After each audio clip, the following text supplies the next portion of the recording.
NCERT books पढ़ना कितना important है ये हम सबको अच्छे से पता है, पर चैप्टर को लाइन बाय लाइन पढ़ना थोड़ा मुश्किल होता है और इसमें टाइम भी काफ़ी लग जाता है। तो मेरी कोशिश होगी कि आप कम से कम टाइम में चैप्टर के सभी इम्पॉर्टेंट पॉइंट्स रिवाइज कर सकें।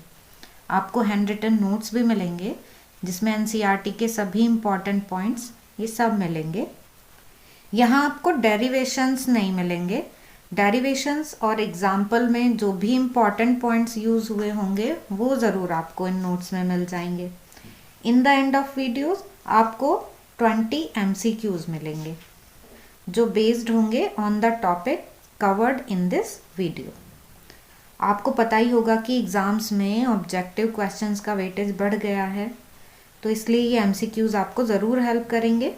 आई होप कि ये वीडियो आपको अच्छी लगेगी, आपको हेल्पफुल लगेगी। आपके लाइक्स और कमेंट्स मुझे मोटिवेट करेंगे इस सीरीज़ को आगे कंटिन्यू करने में। तो चलिए बच्चों स्टार्ट करते हैं chapter 9 ray optics and optical instruments. इस चैप्टर से स्टार्ट करने का मेरा पर्पज़ है कि ऑप्टिक्स का वेटेज सबसे ज़्यादा रहता है, इसलिए हम पहले ऑप्टिक्स कवर कर लेते हैं।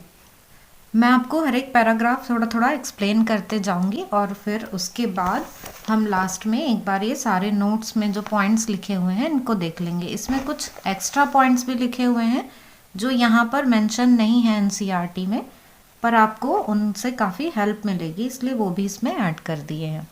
तो पहले हम बुक से समझ लेते हैं। बच्चों अभी तक हमने ये पढ़ा कि light is a form of energy जिसकी हेल्प से हम वर्ल्ड को देख पाते हैं, अपने आसपास की चीज़ों को देख पाते हैं।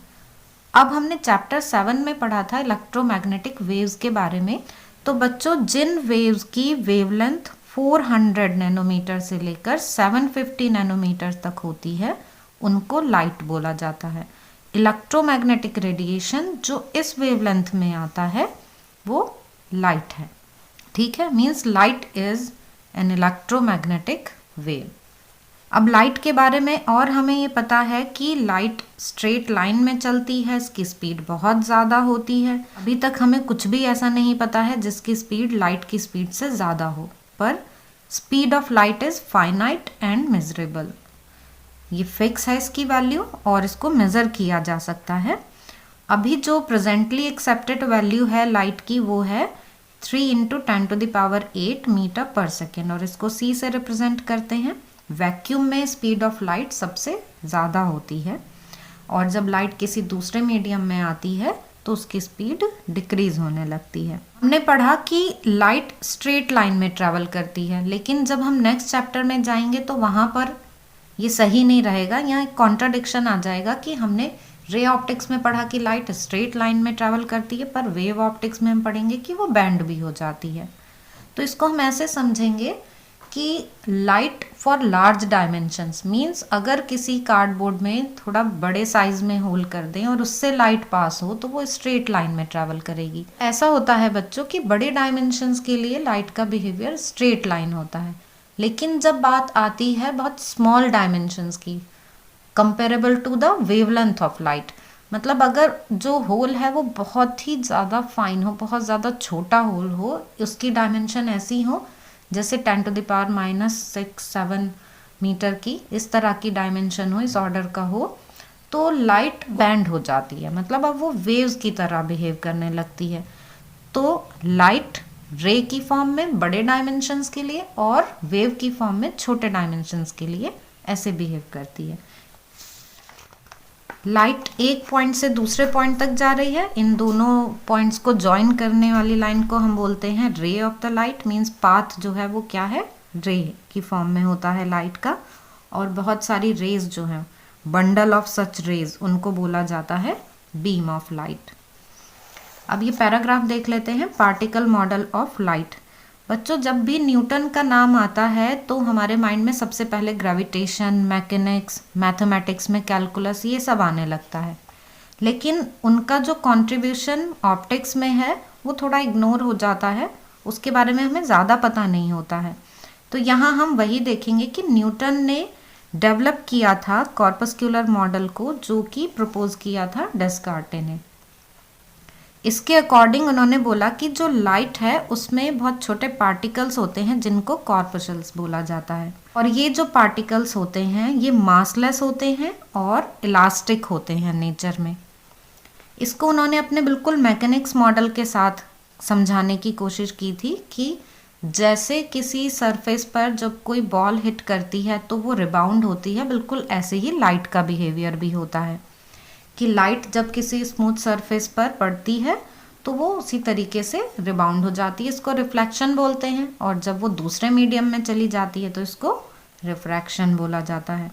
जैसे कोई बॉल जब स्ट्रेट किसी सरफेस को हिट करती है तो वो बिल्कुल उसी पाथ को रिट्रेस करते हुए रिबाउंड होती है, तो सेम ऐसे ही लाइट के साथ होता है। पर अगर वो कोई एंगल बनाते हुए अगर हिट करती है तो फिर वो दूसरी साइड भी उसी तरीके से रिबाउंड होती है। तो उन्होंने अपने मैकेनिक्स मॉडल के बेसिस पर रिफ्लेक्शन और रिफ्रैक्शन को एक्सप्लेन किया। अब यहाँ पर एक स्टेटमेंट है, Newton the experimenter was greater than Newton the theorist. इसका मीनिंग क्या है कि न्यूटन ने लाइट के बारे में जो अपनी थ्योरीज दी उनको वो खुद ही कई जगह पर एक्सप्लेन नहीं कर पाए। जैसे कि जब किसी पानी की सरफेस पर कोई ऑयल की ड्रॉप गिर जाती है तो वो एक थिन फिल्म बना लेती है और वहाँ पर बहुत सारे कलर्स दिखने लगते हैं, तो वो इसको एक्सप्लेन नहीं कर पाए। और जैसे क्लियर वाटर कहीं पर स्टोर हुआ है तो अगर हम उसमें देखें तो हमें पानी के अंदर का भी दिखाई देता है और उसमें हमें अपनी इमेज भी दिखाई देती है।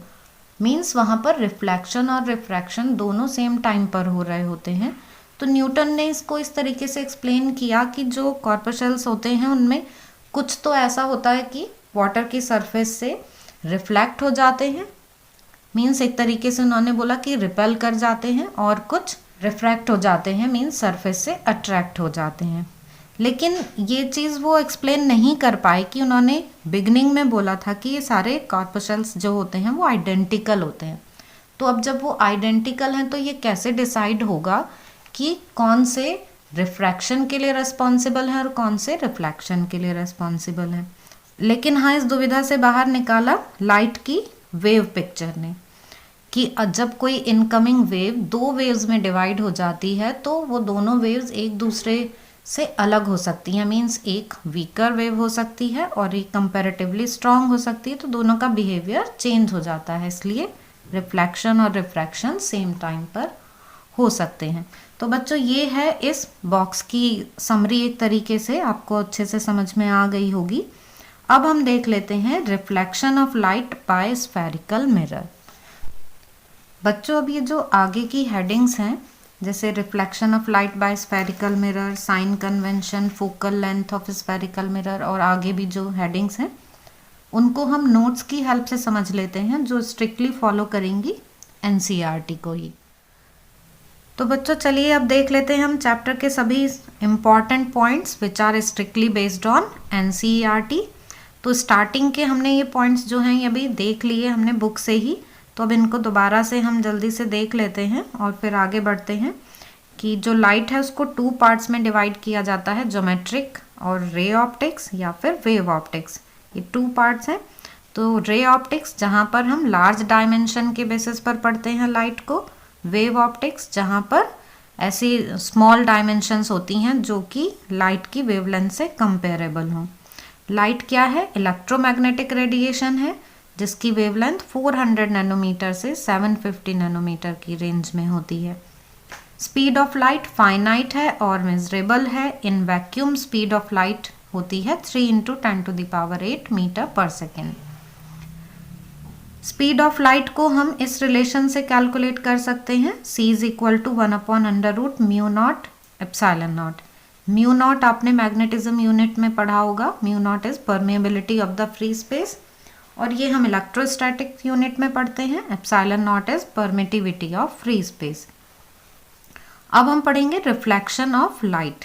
तो लाइट का रिफ्लेक्शन क्या होता है? लाइट जब किसी स्मूथ सरफेस से टकराती है तो उसी मीडियम में वापस लौट जाती है। इस फिनोमिना को बोलते हैं reflection of light. Reflection of light by plane mirrors और बाय स्फेरिकल मिरर्स। तो अभी हमें यहाँ पर पढ़ना है बाय स्फेरिकल मिरर्स। नेक्स्ट देख लेते हैं लॉज ऑफ रिफ्लेक्शन। तो वो दोनों के ही लिए वैलिड होते हैं, सेम होते हैं, प्लेन मिरर्स के लिए भी और स्फेरिकल मिरर्स के लिए भी। There are two laws of reflection according to first law, incident angle is equal to reflected angle. जैसे हम देख सकते हैं यहाँ डायग्राम में कि यहाँ हमने ये जो स्फेरिकल मिरर्स हैं इनके लिए भी रिफ्लेक्शन के लिए ये ड्रॉ की हुई हैं रेज, और ये प्लेन मिरर है।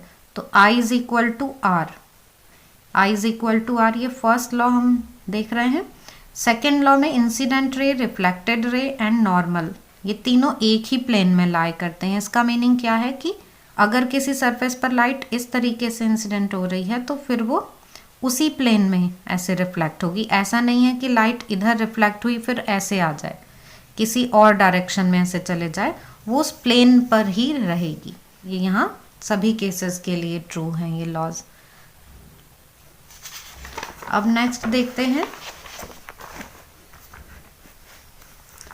Refraction of light by spherical mirrors, जो कि हमने जैसे भी बात की कि हम यहाँ पर इस चैप्टर में स्फेरिकल मिरर्स के रिफ्लेक्शन को ही पढ़ेंगे। There are two types of mirrors, concave mirror and convex mirror. आप यहाँ पर डायग्राम में देख सकते हैं, ये है कॉनकेव मिरर। देखिए यहाँ पर इस साइड पॉलिश हो रही है, इससे हम पहचान सकते हैं कि जो रिफ्लेक्टिंग सरफेस है इसकी वो कंप्रेस्ड है, और यहाँ पर ये उभरी हुई है रिफ्लेक्टिंग सरफेस, यहाँ इस साइड पॉलिश हो रही है। तो ये कॉनकेव मिरर है, ये कॉन्वेक्स मिरर है। इनका साइन कन्वेंशन हमें ज़रूर पता होना चाहिए। अब साइन कन्वेंशन हम कैसे लेते हैं, हम यहाँ पर कार्टेशियन साइन कन्वेंशन लेते हैं। एक्स एक्सिस ये वाई एक्सिस और यहाँ पर ये मिरर रखा हुआ है। तो जब हम डिस्टेंस मेज़र करेंगे तो हम इस मिरर के पोल से मेज़र करेंगे। पोल जस्ट मिड पॉइंट होता है मिरर का, जो एक सर्कल की फॉर्म में मिरर होता है उसका मिड पॉइंट होता है ये पोल। तो सारी डिस्टेंसेस पी से मेज़र की जाती हैं। तो अगर ये डिस्टेंसेस लेफ्ट में हैं तो हम नेगेटिव लेंगे, और अगर ये इसके राइट में हैं तो हम पॉजिटिव लेंगे। Similarly for height of the object and image, अगर ये पॉजिटिव वाई एक्सिस पर हैं तो हम प्लस में लेंगे, और अगर ये नेगेटिव वाई एक्सिस पर हैं तो हम नेगेटिव लेंगे। इमेज किधर भी बने, किसी भी साइड बने, हाइट के लिए हम बस ये देखेंगे कि वो पॉजिटिव वाई एक्सिस पर है या नेगेटिव वाई एक्सिस पर है। तो ये है साइन कन्वेंशन। इसके अकॉर्डिंग अगर ऑब्जेक्ट को लेफ्ट साइड में रखा जाता है then u is always negative, और जो कॉनकेव मिरर की फोकल लेंथ होती है वो भी हमेशा नेगेटिव होती है। वी डिपेंड करता है कि इमेज इस साइड बन रही है या इस साइड। कॉन्वेक्स लेंस का इमेज फॉर्मेशन अगर हमें अच्छे से आता है, सारे केसेस हमें पता है, तो हमें देख सकते हैं कि एक केस को छोड़ के जिसमें कि ऑब्जेक्ट पी और एफ के बीच में होता है, उस केस को छोड़ के बाकी सभी केसेस में इमेज रियल एंड इन्वर्टेड बनती है, मीन्स इसी साइड बनती है। तो उस केस में रियल और इन्वर्टेड इमेज के लिए नेगेटिव रहेगी वी की वैल्यू। लेकिन जब इरेक्ट इमेज बनती है वर्चुअल, जिस टाइम पर ऑब्जेक्ट पी और एफ के बीच में होता है, तो उस कंडीशन में वर्चुअल इमेज बनती है, तब वी की वैल्यू हो जाती है पॉजिटिव। तो u always negative, f always negative, v depends on the position of the image कि वो लेफ्ट में बन रही है या फिर राइट में। यहाँ पर अब ये कॉन्वेक्स मिरर है, तो कॉन्वेक्स मिरर में हम इसी तरफ ऑब्जेक्ट रखते हैं, means you is always negative, image इधर ही बनती है चाहे ऑब्जेक्ट कहीं पर भी रखा हो। तो v इज ऑलवेज पॉजिटिव, और हाइट हम देख ही सकते हैं कि ये दोनों ही पॉजिटिव y एक्सिस पर हैं तो ये पॉजिटिव रहती हैं। और जो फोकल लेंथ होती है कॉन्वेक्स मिरर की वो भी हमेशा पॉजिटिव होती है। कैसे पॉजिटिव होती है, इसकी फोकल लेंथ और इसकी नेगेटिव कैसे होती है वो अब हमें नेक्स्ट पॉइंट में क्लियर हो जाएगा। Focal length of spherical mirror, हमने बात की थी कि जो स्फेरिकल मिरर्स होते हैं ये किसी बड़े स्फीयर का पार्ट होते हैं। तो जिस बड़े स्फीयर का ये पार्ट है उसको हमने ऐसे ड्रॉ कर लिया है कि ये है मिरर, इसको हम आगे ऐसे बढ़ाएंगे तो ये स्फीयर बन जाएगा। ये इस तरीके से है कि जो मिरर है उसको ऐसे रखा गया है। अब यहाँ पर इसकी कोई कर्व्ड सरफेस होती है तो उसको ही आगे बढ़ाते हैं। ये वाला सर्कल से आपको कंफ्यूज नहीं होना है, ये सर्कल नहीं है, ये जिससे बनाया गया है, जिस स्फीयर का ये पार्ट है वो वाला यहाँ पर हम ये सर्कल ड्रॉ कर रहे हैं। तो जो उस स्फीयर का सेंटर होता है उसको हम बोलते हैं सी, सेंटर ऑफ कर्वेचर। और सारी डिस्टेंसेस हमने बात की कि हम पी से मेज़र करते हैं, और ये पी यहाँ पर होता है। ऐसे हम देख सकते हैं कि इस साइड यहाँ सेंटर में P होगा। तो P से सारे डिस्टेंस हम मेज़र करते हैं, तो P से C तक की डिस्टेंस रेडियस ऑफ कर्वेचर हो गई। इन दोनों का जो मिड पॉइंट होगा वो होता है फोकस। ये F से रिप्रेजेंट करते हैं इसको हम। P से C तक की distance R radius of curvature, और P C को मिलाने वाली जो लाइन होती है, ये पूरी ऐसे एक लाइन ड्रॉ कर दें तो वो प्रिंसिपल एक्सिस होता है। और P से F तक की जो डिस्टेंस होती है वो F फोकल लेंथ होती है। रिलेशन क्या है फोकल लेंथ? हाँ, अभी पहले हम ये देख लेते हैं कि ये नेगेटिव क्यों है इसकी फोकल लेंथ और इसकी पॉजिटिव क्यों है। तो ये है कॉन्वेक्स मिरर। कॉन्वेक्स मिरर का हमने ये देखा कि जो F है वो किस साइड आ रहा है, राइट साइड में, इसलिए ये जो डिस्टेंस होगी ये पॉजिटिव होगी। इसी तरह जब हम इसमें ये स्फीयर ऐसे कंप्लीट करते हैं तो C और F की वैल्यू लेफ्ट में आती है, इसलिए इसकी फोकल लेंथ हमेशा नेगेटिव होती है। रिलेशन क्या है फोकल लेंथ और रेडियस ऑफ कर्वेचर में? Focal length is just half of radius of curvature, means इसका जस्ट ये मिड पॉइंट होता है। Next the mirror equation. बच्चों हम यहाँ पर डेरिवेशन तो नहीं कर रहे हैं जैसे हमने बात की, लेकिन डेरिवेशन से रिलेटेड जो भी इंपॉर्टेंट पॉइंट्स होंगे वो सब हम यहाँ पर डिस्कस करेंगे। तो मिरर इक्वेशन या मिरर फॉर्मूला वो क्या है? 1/f is equal to 1/v plus 1/u। ये फॉर्मूला दोनों ही मिरर्स के लिए है, चाहे कॉन्वेक्स मिरर हो या फिर कॉनकेव मिरर हो। यहाँ पर ये है फोकल लेंथ, ये है इमेज की डिस्टेंस, ये है ऑब्जेक्ट की डिस्टेंस। और जब हम फॉर्मूला अप्लाई करते हैं न्यूमेरिकल में तो हम विद साइन अप्लाई करते हैं, मीन्स इनके लिए हम साइन कन्वेंशंस यूज करते हैं। नेक्स्ट लीनियर मैग्निफिकेशन को हम ऐसे डिफाइन कर सकते हैं, ratio of height of image to the height of object, या फिर distance of image to the distance of object. तो हमारे पास ये रिलेशन होता है m is equal to HI/HO is equal to -V/U। Numericals के लिए बच्चों मैग्निफिकेशन को समझना बहुत ज़रूरी होता है क्योंकि ये काफ़ी कंफ्यूज करता है। यहाँ पर हम ये याद रखेंगे कि अगर m नेगेटिव है, इफ m इज नेगेटिव, तो इस नेगेटिव मैग्निफिकेशन का मीनिंग है कि रियल एंड इन्वर्टेड इमेज बन रही है हमेशा। और अगर ये m पॉजिटिव है तो इसका मीनिंग है कि वर्चुअल एंड इरेक्ट इमेज बन रही है हमेशा। इसको आप ध्यान रखेंगे for real and inverted, virtual and erect. तो अगर हमें मैग्निफिकेशन पॉजिटिव गिवन है means virtual and erect image का केस है, और नेगेटिव है तो रियल एंड इन्वर्टेड इमेज का केस है। और हम m की वैल्यू को देखकर ही ये पता लगा सकते हैं कि ये इमेज फॉर्मेशन का कौन सा केस है और कौन से मिरर से बन रहा है। इसको हम एक एग्जाम्पल से अच्छे से समझ लेते हैं। If we are given m is equal to -2, तो अब इस इंफॉर्मेशन से ही हम सब पता कर सकते हैं। माइनस साइन बता रहा है हमें कि रियल एंड इन्वर्टेड इमेज है, और 2 से पता चल रहा है कि 2 टाइम्स मैग्नीफाई हो गई है। तो ऐसा सिर्फ पॉसिबल है कॉनकेव मिरर के केस में कि रियल एंड इन्वर्टेड इमेज बने और 2 टाइम मैग्नीफाई हो जाए। तो अब किस केस में होता है ये इमेज फॉर्मेशन के? When object is placed between C and F। अगर ऑब्जेक्ट को between focus and centre of curvature के बीच में रखा जाए, जैसे मैं आपको ड्रॉ करके बता देती हूँ कि ये है यहाँ पर कॉनकेव मिरर और इधर ये F है, यहाँ C है। तो ऑब्जेक्ट को जब यहाँ रखा जाता है तो उस टाइम पर जो उसकी इमेज बनती है वो बियॉन्ड C बनती है और लार्ज बनती है ऑब्जेक्ट के कंपैरिजन में। तो इस तरह से ये वाला केस है ये m इज इक्वल टू -2 के लिए। अगर हमें गिवन है m is equal two plus 0.25, अब इससे हम कैसे पता कर सकते हैं कि ये कौन सा केस है या कौन से मिरर से इमेज बनाई जा रही है? तो प्लस साइन से हमें पता चल रहा है कि वर्चुअल एंड इरेक्ट इमेज है, और यहाँ पता चल रहा है कि डिमिनिश्ड है, मतलब ऑब्जेक्ट से छोटी इमेज बन रही है। तो ये पॉसिबल है सिर्फ कॉन्वेक्स मिरर के केस में, कि इस केस में यहाँ आप देखें तो वर्चुअल एंड इरेक्ट इमेज बनती है, ऑब्जेक्ट से स्मॉलर बनती है, और ऑब्जेक्ट को किसी भी पोजीशन में रखें ऐसी ही इमेज बनेगी। यहाँ से लेकर यहाँ तक हम किसी भी इन्फिनिटी से लेकर फोकस के बीच में हम कहीं पर भी रख दें ऐसी ही इमेज मिलती है। तो ऐसे हम मैग्नीफिकेशन की हेल्प से काफ़ी कुछ पता कर सकते हैं जो हमें न्यूमेरिकल में बहुत हेल्प करेगा। इसको हम बाद में क्वेश्चंस में देखेंगे भी। तो चलिए अब नेक्स्ट पॉइंट देख लेते हैं।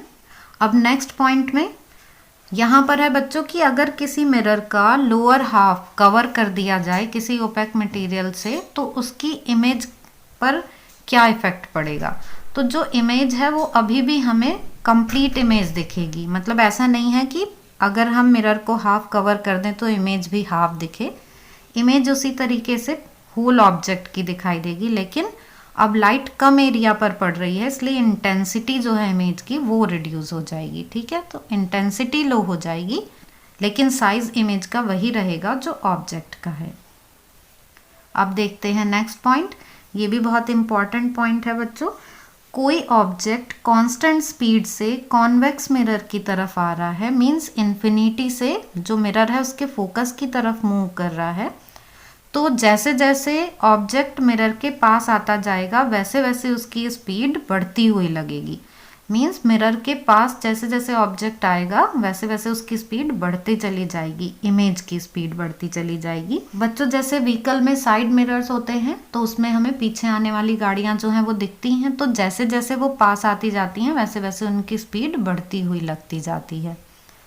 किसी एक इंस्टेंट पर अगर हमें स्पीड ऑफ इमेज फाइंड करनी है तो हम ये डायरेक्ट फार्मूला भी यूज़ कर सकते हैं स्पीड ऑफ इमेज का। यहाँ पर ये वी आई है स्पीड ऑफ इमेज और ये है स्पीड ऑफ ऑब्जेक्ट, लेकिन ये किसी एक इंस्टेंट पर स्पीड के लिए ही यूज़ कर सकते हैं हम।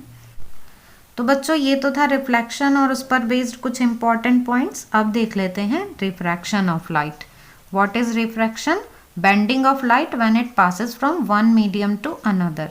अब लाइट जब एक मीडियम से दूसरे मीडियम में जाती है तो अपने पाथ से थोड़ा डेविएट कर जाती है, बेंड हो जाती है वो या तो नॉर्मल की तरफ या फिर अवे फ्रॉम द नॉर्मल। इसी को ही बोलते हैं रिफ्रैक्शन। जैसे रिफ्लेक्शन के लिए लॉज हैं ऐसे ही रिफ्रैक्शन के लिए भी हैं, और ये तो लॉ कॉमन है दोनों में ही। Incident ray, refracted ray and normal ये एक ही प्लेन में होंगे।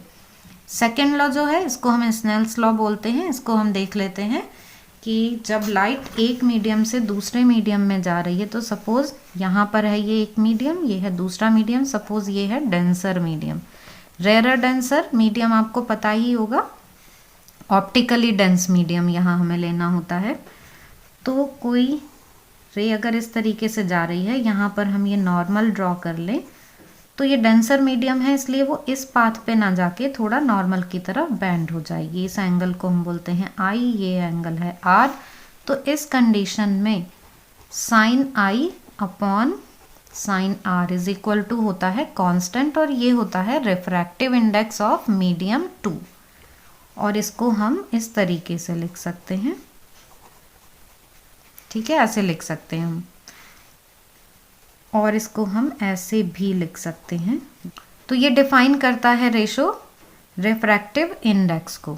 ठीक है, तो यही है सेकेंड लॉ या फिर स्नेल्स लॉ ऑफ रिफ्रैक्शन। अब यहाँ पर n21 या फिर ये 1n2 ये क्या है? Refractive index of second medium with respect to first medium.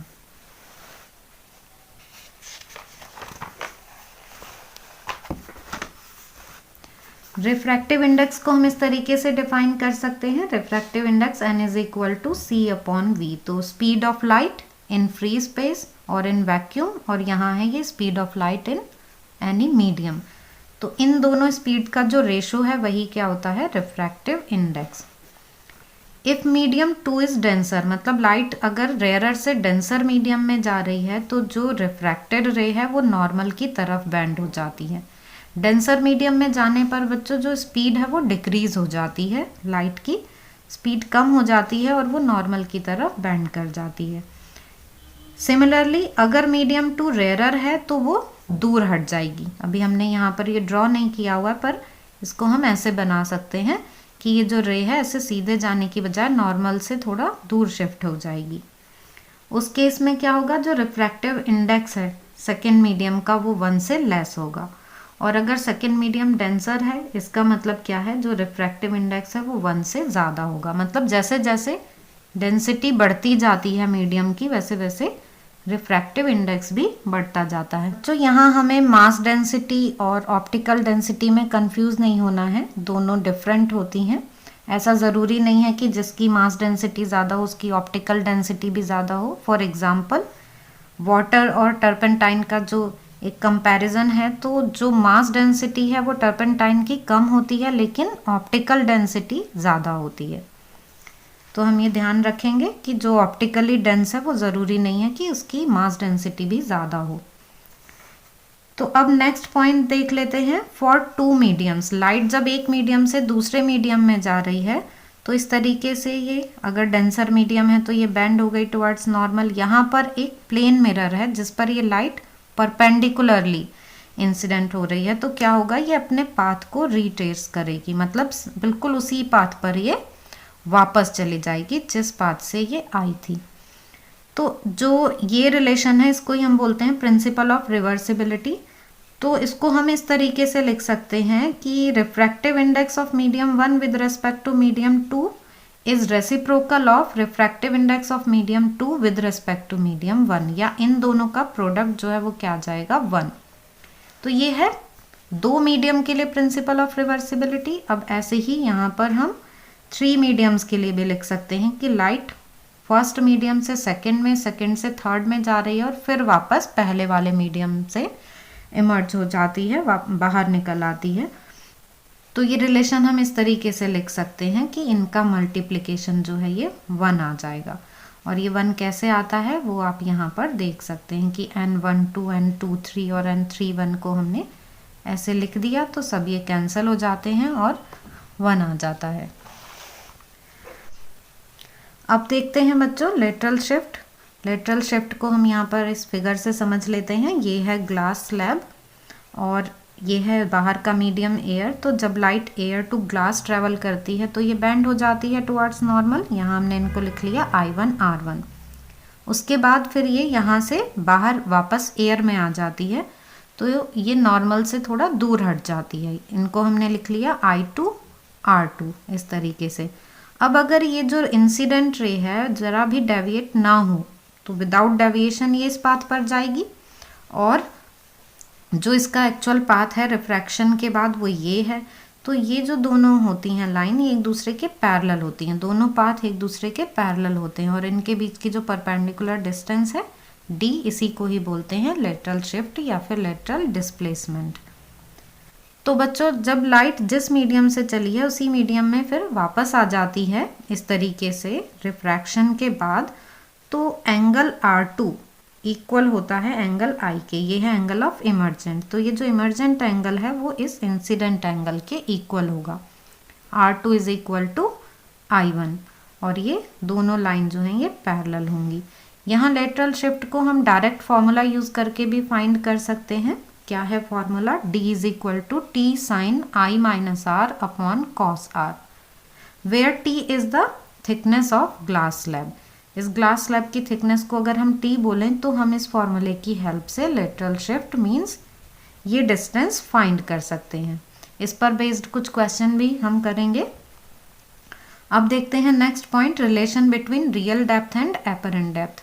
बच्चों आपने ये एक्सपीरियंस किया होगा कि पानी के अंदर अगर कोई ऑब्जेक्ट है तो वो हमें उसकी एक्चुअल पोजीशन पर नहीं दिखता, थोड़ा उससे ऊपर दिखता है, मतलब जो उसकी डेप्थ है वो हमें एक्चुअल डेप्थ नहीं दिखती, थोड़ी कम डेप्थ पे दिखाई देता है। तो एक उसकी रियल डेप्थ होती है और एक एपरेंट डेप्थ होती है जो हमें बाहर से दिखाई दे रही है।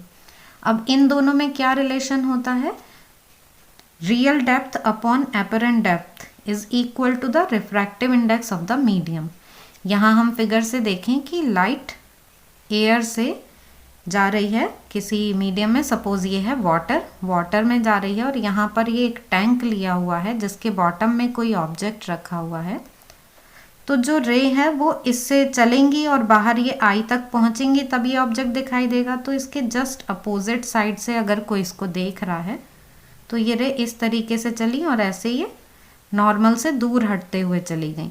तो जब इन रेज को ऐसे पीछे मिलाया जाता है तो ये हमें इस पॉइंट से आती हुई लगती हैं, मतलब एक्चुअल में ये जो रेज हैं आफ्टर रिफ्रैक्शन इनको जब हम पीछे बढ़ाते हैं तो वो इस पॉइंट से आती हुई लगती हैं। तो बाहर से जब देखा जाता है तो ऑब्जेक्ट है इस पोजीशन में पर दिखाई इस पोजीशन में देता है। तो ये जो डिस्टेंस है ये तो हो गई इसकी एपरेंट डेप्थ, और ये जो एक्चुअल में जहाँ पर है वो हो गई इसकी रियल डेप्थ। तो हम इनका रिलेशन ऐसे देखते हैं कि refractive index of medium 2 with respect to 1 is equal to real depth upon apparent depth. तो इस पर बेस्ड भी आपको क्वेश्चंस करने होंगे। नेक्स्ट पॉइंट है refraction of light through the atmosphere.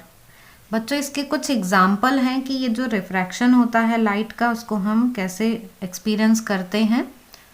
तो जो सनराइज है और सनसेट है वो एक्चुअल से 2 मिनट के डिफरेंस पे होता है, मतलब जो सनराइज है वो 2 मिनट पहले ही हो जाता है, एडवांस्ड सनराइज। और ऐसे ही सनसेट होने के 2 मिनट बाद तक भी सन दिखता रहता है, इसको बोलते हैं डिलेड सनसेट। तो जो रीज़न है इसके पीछे वो क्या है, refraction of light through the atmosphere. जो रिफ्रैक्टिव इंडेक्स है एयर का वो वैक्यूम के कंपैरिजन में 1.0029 है, मींस थोड़ा सा ज़्यादा है। हम एयर का रिफ्रैक्टिव इंडेक्स वैसे 1 लेकर ही चलते हैं, पर अगर हम बिल्कुल एक्यूरेट वैल्यू देखें तो ये थोड़ी सी ज़्यादा है। इसी वजह से ऐसा होता है कि जो सन है वो थोड़ा सा शिफ्ट होते हुए दिखता है और 2 मिनट पहले ही दिखाई देने लगता है हमें सनराइज से, और 2 मिनट बाद तक दिखता है। यही रीज़न है सन की ओवल शेप का जो मॉर्निंग और इवनिंग टाइम में दिखाई देती है। मॉर्निंग और इवनिंग टाइम में सन थोड़ा सा फ्लैट दिखता है यहाँ पर इस जगह से। तो यहाँ हम डायग्राम में देख सकते हैं कि जो सन है वो अर्थ के होराइजन पर होता है। अब ये जो रेज हैं ये अनइक्वली ट्रैवल करती हैं ऑब्जर्वर तक, और ऐसा लगता है कि ये रेज यहाँ से आ रही हैं। तो ये अनइक्वल होने की वजह से थोड़ा सा फ्लैटन दिखता है सन, मतलब ओवल शेप का दिखाई देता है मॉर्निंग और इवनिंग टाइम में। ये पॉइंट बच्चों हम पहले ही पढ़ चुके हैं, बस इसको हमने वेलोसिटी के साथ और रिलेट कर दिया है। Sine i upon sine r is equal to refractive index of second medium with respect to first medium, और इसको हम इस तरीके से लिख सकते हैं इन टर्म्स ऑफ वेलोसिटी हम v1 अपॉन v2 ऐसे लिख देते हैं। अगर ये medium air to any other medium या vacuum to any other medium होता है तो हम इसको c अपॉन v लिख लेते हैं, जो कि यहाँ पर ये लिखा हुआ आपको दिख रहा है। अब नेक्स्ट पॉइंट बच्चों, इस पॉइंट को हम बुक से ही समझ लेते हैं अच्छे से। बच्चों पॉइंट नंबर 22 इसी पैराग्राफ पर बेस्ड है, तो हम इसी को ही देख लेते हैं। यहाँ पर PQRS ये एक स्विमिंग पूल है जिसमें कि G पॉइंट पर लाइफ गार्ड है और C पॉइंट पर कोई बच्चा है जो पानी में डूब रहा है। अब ये बताना है कि लाइफ गार्ड कौन सा पाथ सिलेक्ट करे कि वो शॉर्टेस्ट टाइम में बच्चे तक पहुँच जाए और उसे बचा सके। अब आप देख रहे होंगे कि यहाँ पर हमें डिफरेंट पार्ट्स दिए हुए हैं, तो उसको कौन सा पाथ सिलेक्ट करना चाहिए जिससे कि वो सबसे पहले कम से कम टाइम में यहाँ पर पहुँच सके C पॉइंट तक। तो इस कंडीशन में बच्चों जो लाइट है वो शॉर्टेस्ट पाथ कवर करती है स्नेल्स लॉ को फॉलो करते हुए, तो इसी तरीके से जो लाइफ गार्ड है उसको भी स्नेल्स लॉ फॉलो करते हुए जाना होगा शॉर्टेस्ट टाइम में ये डिस्टेंस कवर करने के लिए। तो sine i upon sine r is equal to v1 upon v2, तो अगर वो इस कंडीशन को फॉलो करेगा तो सबसे कम टाइम में वो यहाँ से यहाँ तक पहुँच जाएगा। तो अब इससे ये पता चलता है in short whether it is a wave or a particle or a human being, whenever two mediums and two velocities are involved, one must follow Snell's law if one wants to take shortest time. तो चाहे कोई भी हो कुछ भी हो, shortest time के लिए स्नेल्स लॉ फॉलो करना होगा। तो ये बच्चों पॉइंट्स थे टॉपिक रिफ्लेक्शन और रिफ्रैक्शन तक के जो NCERT से हमने देखे।